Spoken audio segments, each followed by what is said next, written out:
while I was very disappointed to see that Qatar already got a strategic benefit from the US, the presidential decree of just a little bit short of a defense treaty between the US and Qatar, I regret seeing that because that means that was the incentive for the Qataris. I don't know what the Turks and the Egyptians are vying for, but I hope that anything given to them by the Americans will only be given after the US, President Trump, and Israel gets in return what Trump stipulated in his plan. And that is for Hamas to be disarmed and for Hamas not to have any power and influence over the situation in Gaza at the end of these negotiations. Is there about to be lasting peace brought about in the Middle East from the new Trump plan that was agreed upon by the Israelis and somewhat agreed upon by Hamas? Take a look at this clip over here with Jonathan Concricus, the former IDF spokesperson, about his perspectives as to how he sees this whole thing coming together. So we'll watch this clip together and then talk about it. But first, hit that subscribe button over there in the corner. Foundation for Defense of Democracies.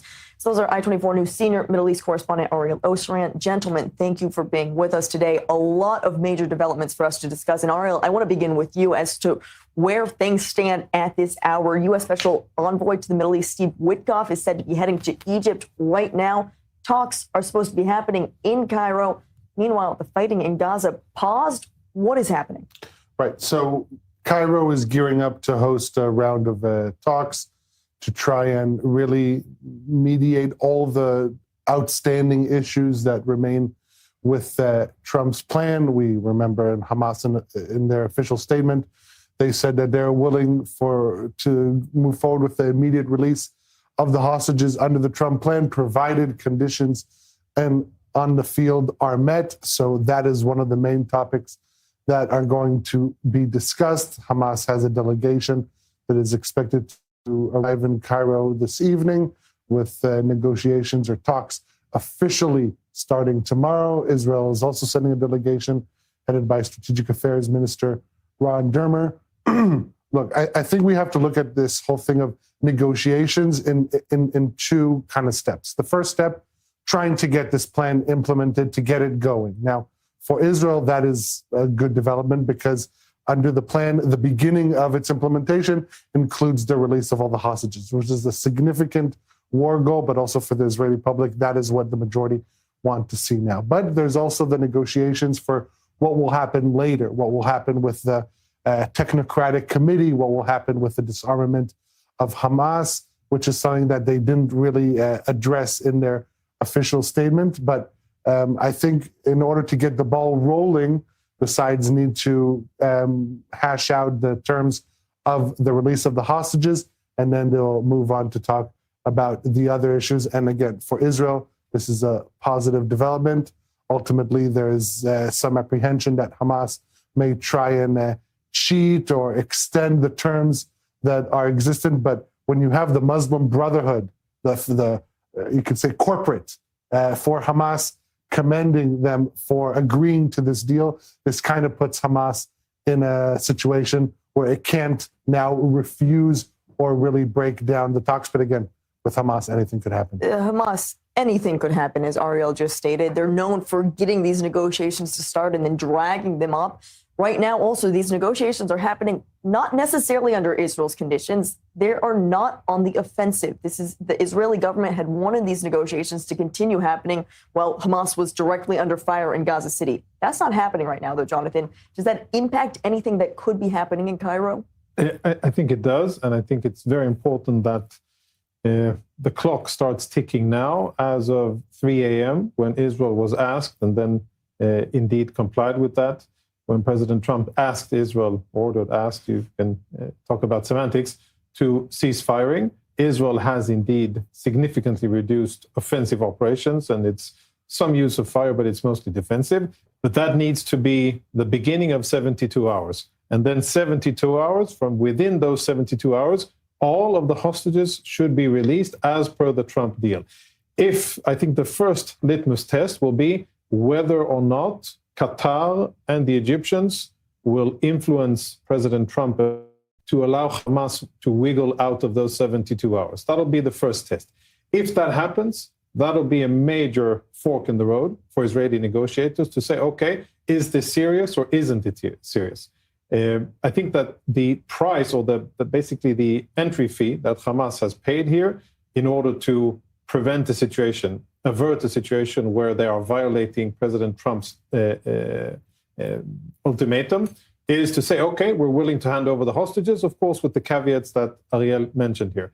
Israel needs to hold them to that, and Israel needs to hold Qatari and Egyptian, and most importantly, Hamas feet to the fire, and make sure that indeed within those 72 hours, maximum pressure on Hamas so that first things first, get hostages back. If Hamas is able to wiggle out of that and to extend and use the different techniques that we've seen them use and the manipulations that we've seen them do in the past, that will be a sign of trouble, which I hope that we won't get into.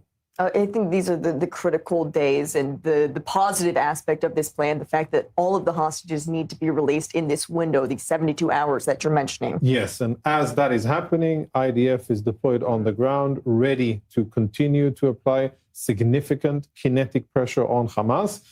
And while I was very disappointed to see that Qatar already got a strategic benefit from the US, the presidential decree of just a little bit short of a defense treaty between the US and Qatar.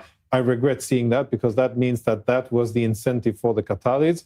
I don't know what the Turks and the Egyptians are vying for, but I hope that anything given to them by the Americans will only be given after the US, President Trump, and Israel gets in return what Trump stipulated in his plan. And that is for Hamas to be disarmed and for Hamas not to have any power and influence over the situation in Gaza at the end of these negotiations. If Turkey gets F-35s before, or if the Egyptians get additional money, additional weapons, weapon systems, or military aid before we have anything tangible, then that'll be a win for them. Maybe the Egyptians and the Turks aren't as savvy as the Qataris. We'll see.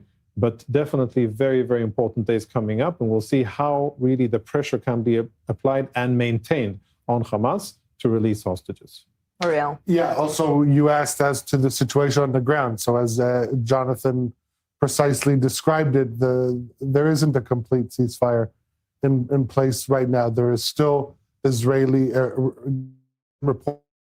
strikes from attack helicopter in northeast Gaza City, artillery shelling in west Gaza City. We are not seeing the massive high-rises being destroyed or advancement of ground forces. So this fire can be labeled as defensive fire, but it's not that there's complete silence over the Gaza Strip. This is obviously something that Hamas would like to see. They would like to see an end to the reconnaissance flights of drones over Gaza City. That is not happening right now. And I think for Israel, it doesn't want to create a precedent where it is ceasing the fire without anything tangible in its hands, but also moving forward, it doesn't want to, for example, see the beginning of reconstruction before the hostages are back. So there's many points in the road that Israel wants to achieve before moving forward. It will not agree, in my assessment, to a complete cessation of any strikes, including defensive strikes, until there is a clear time frame put in place with commitments for the release of the hostages. Jonathan, a quick statement. Yeah, just a quick follow-up on that. And I think it's important to understand the situation that Hamas is in. And while we know that they are cynical and savvy and extremely cruel and manipulative, they are also under pressure. They're under pressure for the first time, Arab countries that are teaming up with President Trump and applying pressure. Their main state sponsors of terrorism, Qatar, Egypt, Turkey, are for the first time on board with a plan that says Hamas has no role in the future of governing Gaza. They need to return the hostages and to disarm. That's the first. But maybe more importantly, and a little bit underreported, is the situation in the southern part of the Gaza Strip, where for the first time, Hamas operatives were executed or killed, 25 of them, in Khan Yunis just a day and a half ago. It was publicly done. The bodies were on display. And for the first time, we have families, large clans in southern Gaza who are rising up, uniting and saying to Hamas, your days are done and you're not going to govern Khan Yunis anymore. that is also of significance. So major developments Yes. that we're having. Those are two extraordinarily important and new points that we have to be optimistic about. Number one, the fact that the Arab world is pressuring Hamas into this deal, and that the deal contains provisions that Hamas is not going to have any rulership in the Gaza Strip, any governance, or be armed in the Gaza Strip. That is an important thing. The fact that the Arab world is on board with that and pressuring Hamas, that's number one.